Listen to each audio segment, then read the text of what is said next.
Hello students, today we will learn the next illustration number 4 for computing the aggregate turnover. See the question, I will read out the question. Compute the aggregate turnover from the following. Mr. Narendra of Mysore gives you the following details of transaction. Under that, first one, sale of goods by Mr. Narendra to Mr. X in Chamarajnagar, rupees 5 lakh. Sale of goods by Mr. Narendra to Mr. Y in Mumbai, rupees 2 lakh.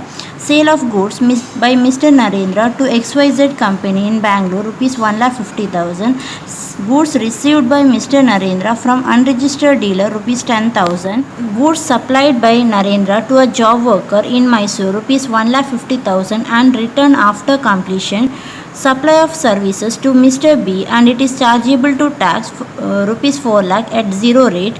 The sale of goods to a merchant in USA, rupees 5 lakh. Transfer of goods from branch in Mandya to a branch in Bangalore, rupees 5 lakh. The amount of CGST, SGST paid by Narendra, rupees 50,000. So with this information, we have to compute the aggregate turnover. Now see this illustration. So we have to compute the aggregate turnover of Mr. Narendra of Mysore for the assessment year 2020-21. So we will see one by one. First one, sale of goods by Mr. Narendra to Mr. X in Chamarajnagar. So it is nothing but supply of goods, sale to Mr. X in Chamarajnagar. So 5 lakh we have to add to the aggregate turnover. Sale of goods to Mr. X in Chamarajnagar, rupees 5 lakh we have to add. Then sale of goods to Mr. Y in Mumbai. So the second one, sale of goods by Mr. Narendra to Mr. Y in Mumbai. So here this also we have to add. That is nothing but sale of goods to Mr. Y in Mumbai. So 2 lakh we have to add for the aggregate turnover. Next, third one, sale of goods by Mr. Narendra to XYZ company in Bangalore. So sold to XYZ company in Bangalore, rupees 1,50,000 we have to add to the aggregate turnover. Next, goods received by Mr. Narendra from unregistered dealer. So Narendra is registered, so he purchased goods from unregistered dealer. So when he purchases goods from unregistered dealer, it is nothing but he has to pay tax under RCM, reverse charge mechanism. As a buyer, he has to pay tax under reverse charge mechanism. But while calculating aggregate turnover, we should not include the purchases or inward supplies on which tax is payable under reverse charge basis. So see here, excluding the aggregate turnover is nothing but is excluding the value of inward supply on which tax is payable by a person on a reverse charge basis.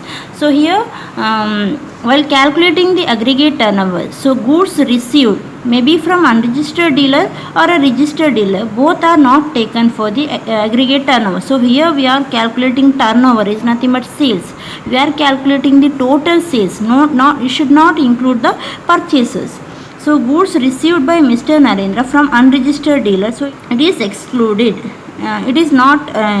So this goods received is excluded while calculating the aggregate turnover. So in the solution we have to write goods received from a URD excluded. It is excluded. Next, fifth point, goods supplied by Mr. Narendra to a job worker in Mysore and returned after completion. So here Narendra has supplied goods to a job worker. So the job worker is in Mysore. The value is 1,50,000. Job worker after completing the work, so he has returned that goods to Narendra. So it is not a sale. So this goods supplied to job worker or goods returned after completion to the owner, returned back to the owner is not a supply. If job worker directly supply this to any dealer, then it is supply. So this is not included. It is not a supply. Next, supply of services to Mr. B and it is chargeable to tax. So the value of supply is 4 lakh, means it is chargeable to tax at zero rate. So this supply is zero rate supply. This also we have to include for the aggregate turnover. Next, sale of goods to merchant in USA is nothing but export. Export to USA 5 lakh we have to include for the aggregate turnover. Next, transfer of goods from branch in Mandya to branch in Bangalore. So it is a transfer within the state 5 lakh. So transfer we have to include for the aggregate turnover calculation. Transfer is nothing but supply. is one of a supply. Then amount of CGST, SGST paid by Narendra 50,000 is not included for aggregate turnover. So it is not given in the meaning of aggregate turnover. So all the amount we have to include except here one is goods received, second goods supplied to job worker, and third one CGST, SGST paid. So three amount we have to exclude. So for all others we have to write one by one. So for the goods received by Mr. Narendra from URD, there you have to write excluded. Then goods supplied to job worker, not a supply it is. Then sale of goods to USA, here you can write it is export. Then CGST, SGST also not supply. So rest are same. And if you want you can write a note for the point, that is goods received, inward supply it is. Goods received by a Mr. Narendra from unregistered dealer is a inward supply, and then goods supplied to a job worker and amount of CGST, SGST paid is not included for aggregate turnover, as it is not given in the meaning of aggregate turnover. So this is about this illustration. Try to work out. Next, see the illustration number 5. I'll read out the question. Compute the aggregate turnover of Mr. Harshavardhan from the following under GST Act 2017. Supplied goods to unregistered dealer at Hyderabad rupees 2 lakh, sold goods to UK for UNO purpose rupees 3 lakh, sale of goods to Arun at Chamarajnagar rupees 5 lakh, sale of goods to Mr. Nagesh at Bidar for rupees 2 lakh, goods supplied to a job worker in Mangalore rupees 15 lakh, job worker sent back the goods after processing for rupees 8 lakh, and another 9 lakh goods supplied to CES developer at Bangalore. Harshavardhan purchased a truck for rupees 8 lakh and paid rupees 2 lakh as GST, received goods from a registered dealer for rupees 10,000. Harshavardhan rendered a service to a company which is established in London for rupees 2 lakh. Harshavardhan paid rupees 3 lakh as GST to government and 50,000 as job charges to job worker. So with this information we have to compute the aggregate turnover. Now see the question. So first one, we'll see which all to include and which all to exclude for calculating the aggregate turnover. So first one, supplied goods to unregistered dealer at Hyderabad for rupees 2 lakh. So supplied goods to registered dealer or unregistered dealer we have to take. It is sale. So remember, supplied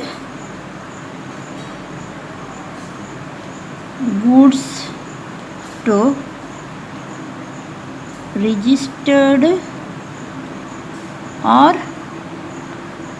unregistered dealer, registered or unregistered dealer, we have to include for aggregate turnover, means we have to add. So if it is purchased goods from registered or unregistered it is registered or unregistered dealer, we should not take, exclude. So this is only for the aggregate turnover calculation. Okay, this is only for the aggregate turnover calculation. So in the aggregate turnover, supplied goods to registered or unregistered we should not take. It is not less, it is put a cross mark, it is not taken, exclude. We should not include, don't put any sign here, we should exclude, it should not be included for aggregate turnover. Understood? So here, see here, supplied goods to registered or unregistered we have to include, add, it is sale. Next, the sold goods to UK for UNO purpose 3 lakh. So sold goods to UK means export. So 3 lakh. In bracket while writing solution, sold goods to UK, bracket write export. No need to write full sentence. Just write supplied goods to Hyderabad, sold goods to UK, then sale of goods to Chamarajnagar 5 lakh we have to add. Sale of goods to Nagesh at Bidar, sale of goods to Bidar rupees 2 lakh we have to add. Goods supplied to a job worker in Mangalore. So goods supplied to job worker is not a supply, it is supplied to job worker for completing the work, it is not a sale. 15 lakh is not taken for aggregate turnover, this is not taken. Then job worker send back the goods after processing, means job worker after completing the work, 8 lakh value of the goods he sent back to the owner. sent back to the Harshavardhan. So that is also not a sale. So it is not a supply. So this is not taken. Then another 9 lakh goods supplied to sales developer at Bangalore, means job worker 8 lakh value of goods is returned, that is not a supply, and 9 lakh value of goods supplied to sales developer, it is nothing but it is to a dealer. Directly he sent 9 lakh value of goods to the sales developer at Bangalore. So this is we have to include, this one we have to add. Okay, then Harshavardhan purchased a truck. So purchases we should not include for aggregate turnover. This is not taken. Then GST paid also not taken.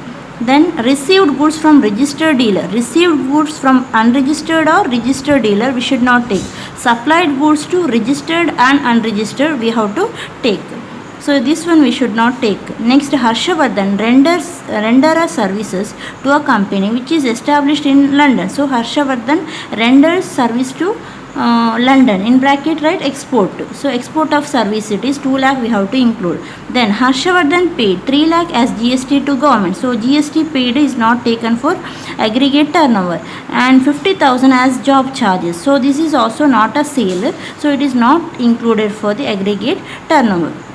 So all the amounts we have to take except this one, job worker supplied. Then this value we should not take. This one we have to take. This one we should not take, and this also we should not take. This also we should not take. Then this and this we should not take for the calculating the aggregate turnover.